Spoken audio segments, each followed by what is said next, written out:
আসসালামু আলাইকুম গাইস, আশা করি ভালো আছো। আলহামদুলিল্লাহ, আল্লাহর রহমতে ভালো আছি। তো ফিরে আসলাম ভিডিও 24 নতুন একটি জব নিউজ নিয়ে। তো আশা করি ভিডিওটি ভালো লাগবে।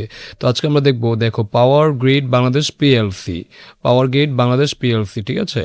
তো এখানে একটা ওয়েবসাইট, এখানে দেখো কি আছে, গ্রিড ভবন, এভিনিউ 3, জহুরুল ইসলাম সিটি, আফতাবনগর, বাড্ডা, ঢাকা 1212। তো powergrid.gov.bd, ঠিক আছে। মানে কি, এটা কি অবশ্যই একটা সরকারি চাকরি। আর বিজ্ঞপ্তিটি প্রকাশ পেয়েছে দেখো 8/6/2026, ঠিক আছে। এখানে অবশ্যই একটা সারণাম দেওয়া আছে। তো আমরা নিয়োগ বিজ্ঞপ্তিটি পড়ে নিই। পাওয়ার গ্রিড বাংলাদেশ পিএলসি দেশব্যাপী বিদ্যুতের জাতীয় গ্রিড পরিচালন, সংরক্ষণ, উন্নয়ন কাজে নিয়োজিত। পাওয়ার গ্রিডের নিম্ন বর্ণিত শূন্যপদসমূহ পূরণের লক্ষ্যে বাংলাদেশের স্থায়ী নাগরিকদের নিকট হতে অনলাইনে দরখাস্ত আহ্বান করা যাচ্ছে, ঠিক আছে। অবশ্যই তোমাকে কি এই চাকরির আবেদনের জন্য অনলাইনে কি আবেদন করতে হবে, তাহলে কি তুমি এখানে আবেদন করতে পারবে, ঠিক আছে। তো আজকে আমরা প্রথম চাকরির পদ দেখি। দেখো কি আছে, জুনিয়র হিসাব সহকারী, বেতন গ্রেড 11, বেতন স্কেল তোমার 23,000 টাকা, হ্যাঁ। এবং চাকরিবিধি মতে প্রযোজ্য অনন্য ভাতা অসুবিধাদি অবশ্যই আছে। আর পদ সংখ্যা আছে 10টি, ঠিক আছে।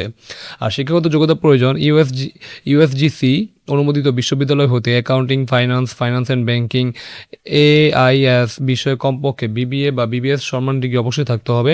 গ্রেডিং পদ্ধতিতে উত্তীর্ণ প্রার্থীদের সিজিপিএ বা জিপিএ 5 পয়েন্ট স্কেলে ন্যূনতম 2.82 এবং 4 পয়েন্ট স্কেলে ন্যূনতম 2.25 থাকতে হবে।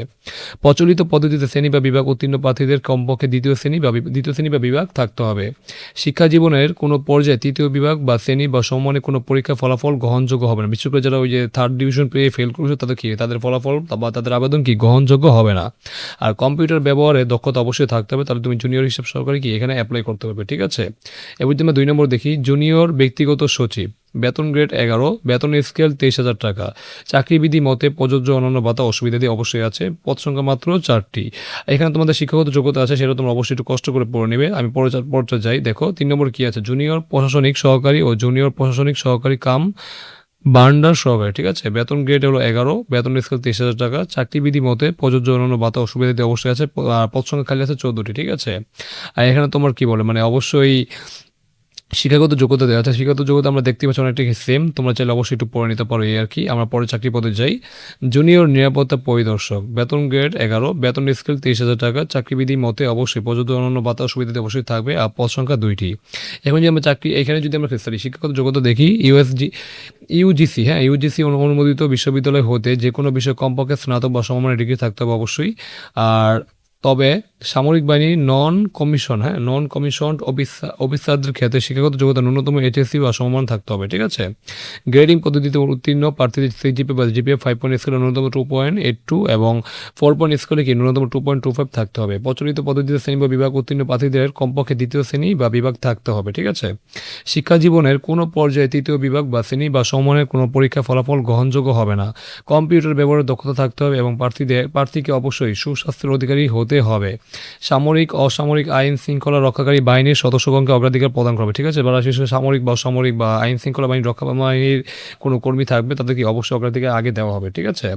এসব প্রার্থীদের ক্ষেত্রে চাকরি অবসর সংক্রান্ত যথাযথ কর্তৃপক্ষের আদেশের কপি প্রমাণক হিসেবে দাখিল করতে হবে। বিশেষ করে যারা এসব প্রার্থী যারা আছো, তাদেরকে অবশ্যই তোমার অবসরপ্রাপ্ত যে প্রমাণ সহ দলিল, এটা কি তারা অবশ্যই কি দেখতে যাবে বা দাখিল করতে হবে, ঠিক আছে। এটা ছিল 4 নম্বর চাকরি পদ। এরপর যদি আমরা দেখি 5 নম্বর নিরাপত্তা প্রহরী। এখানে পদ সংখ্যা আছে 11টি আর বেতন গ্রেড হলো 15টি। বেতন গ্রেড 15 আর বেতন স্কেল তোমার 14,500 টাকা। চাকরিবিধি মতে প্রযোজ্য অনন্য ভাতা সুবিধা অবশ্যই থাকবে। আর শিক্ষাগত যোগ্যতা এসএসসি বা দাখিল বা সমমানের পরীক্ষা উত্তীর্ণ হতে হবে অবশ্যই। ন্যূনতম জিপিএ 5 পয়েন্ট স্কেলের মধ্যে 2 পয়েন্ট থাকতেই হবে, ঠিক আছে। সামরিক, অসামরিক বা সশস্ত্র বাহিনী বা বিজিবি, পুলিশ, আনসার নিয়োজিত সদস্যগণ অগ্রাধিকার পাবেন। মানে বিশেষ করে যারা এইসব বাহিনীতে ছিল অবসরপ্রাপ্ত, এখন যারা আছো তারা কি অবশ্যই এখানে অগ্রাধিকার আগে পাবে। এইসব প্রার্থীদের ক্ষেত্রে চাকরি অবসর সংক্রান্ত যথাযথ কর্তৃপক্ষের আদেশের কপি প্রমাণক হিসেবে দাখিল করতে হবে। উচ্চতা ন্যূনতম 5 ফুট 6 ইঞ্চি এবং বুকের মাপ ন্যূনতম 32 ইঞ্চি হতে হবে। আর প্রার্থীকে অবশ্যই সুস্বাস্থ্যের অধিকারী হতে হবে, তাহলে কি তুমি নিরাপত্তা পরিষেবা হিসেবে এখানে যোগদান করতে হবে। তো মোট ছিল 41টি পদ, সেটা আমরা 5টি পদের আলাদা আলাদা পড়ে নিলাম, ঠিক আছে। আর আমরা যদি ওয়েবসাইট লিঙ্কটা দেখি, দেখো এখানে একটা ওয়েবসাইট দেওয়া আছে।